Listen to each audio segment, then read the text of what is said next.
10 साल बाद लोकसभा में विपक्ष का नेता बना है। राहुल गांधी को विपक्ष के नेता पद पर लोकसभा सचिवालय ने मान्यता प्रदान कर दी है। क्या इस पद पर राहुल गांधी सफल होंगे? क्या वे लोकसभा में सरकार पर दबाव बनाने में सफल होंगे? क्या विपक्ष के नेता के तौर पर वे इंडिया गठबंधन और अन्य विपक्षी सांसदों को साथ लेकर चल पाएंगे?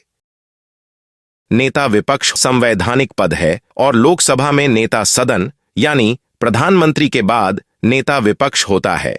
संसदीय लोकतंत्र में नेता विपक्ष शैडो प्राइम मिनिस्टर के रूप में देखा जाता है। नेता विपक्ष को कैबिनेट मंत्री का दर्जा दिया जाता है और उसे सरकारी आवास, सरकारी कार एवं ऑफिस प्रदान किया जाता है।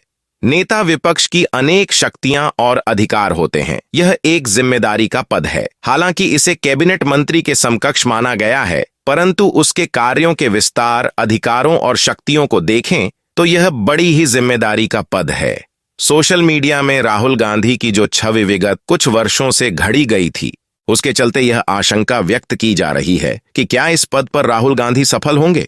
क्या विपक्ष के नेता के तौर पर वे इंडिया गठबंधन और अन्य विपक्षी सांसदों को साथ लेकर चल पाएंगे? आइए इसे उनकी जन्म पत्रिका के आधार पर देखते हैं।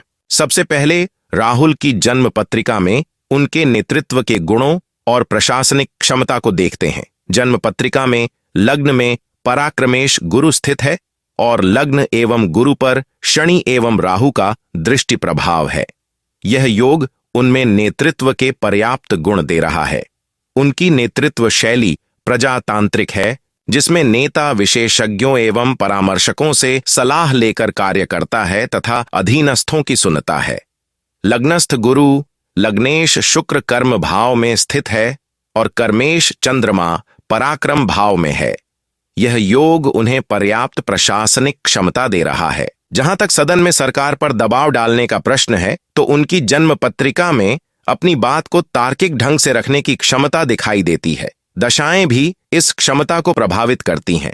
जब जब उनकी दशाएं बेहतर होंगी, तब तब उनका प्रदर्शन लोकसभा में बेहतर होगा। जहां तक वर्तमान दशा का प्रश्न है, तो राहुल राहु महादशा में शनि की अंतर्दशा में शनि की प्रत्यंतर दशा के प्रभाव में है।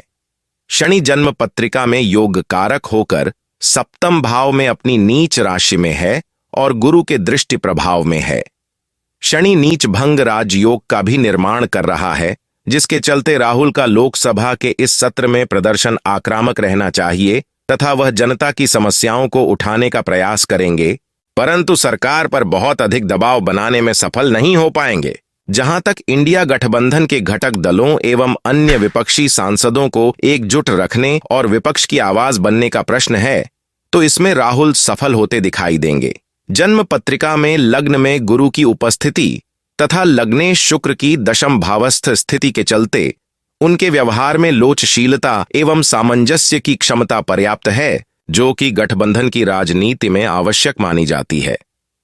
यह अवश्य है कि दशाओं के कारण कुछ उतार चढ़ाव देखने को मिल सकते हैं। राहुल की दशाओं को देखते हुए यह कहा जा सकता है कि विपक्ष के नेता के पद पर उनकी प्रतिभा दिनों दिन बढ़ती हुई दिखाई देगी और मई 2025 के बाद का समय उनके लिए सफलता और लोकप्रियता से ओतप्रोत होगा। वे न केवल सदन में वरन सड़क पर आंदोलन के रूप में भी जनता और विपक्ष की आवाज को बुलंद करने में सफल होंगे।